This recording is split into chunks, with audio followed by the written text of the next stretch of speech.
ஞாயிற்றுக்கிழமையான இன்றும் நாகையில் நெல் கொள்முதல் பணிகள் தீவிரமாக நடைபெற்று வருகின்றன. இதுகுறித்த விவரங்களை செய்தியாளர் பாலமுத்துமணியிடம் கேட்கலாம். பாலமுத்துமணி, விவரங்கள்.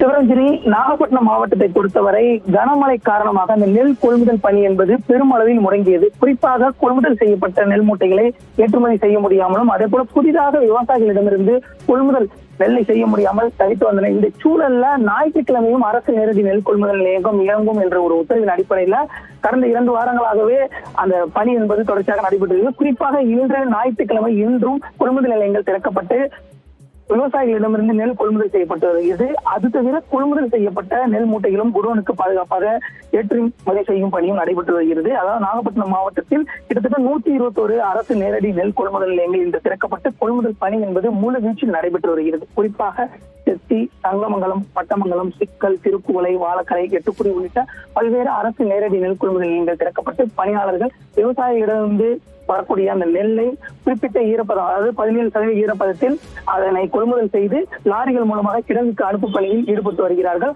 விவசாயிகள் மழை காரணமாக கிட்டத்தட்ட 20க்கும் மேற்பட்ட அந்த ஈரசதவீதம் இருப்பதால் 22% வரை ஈரப்பதம் உள்ள நெல்லை கொள்முதல் செய்ய வேண்டும் என்ற ஒரு கோரிக்கையை எதிர்பார்த்து காத்திருக்கிறார்கள். மத்திய குழு வருகைக்கு பிறகு அதற்கான அறிக்கைகள் சமர்ப்பிக்கப்பட்டு பின்னர் அந்த ஈரப்பத அளவு என்பது நிர்ணயிக்கப்பட உள்ளது.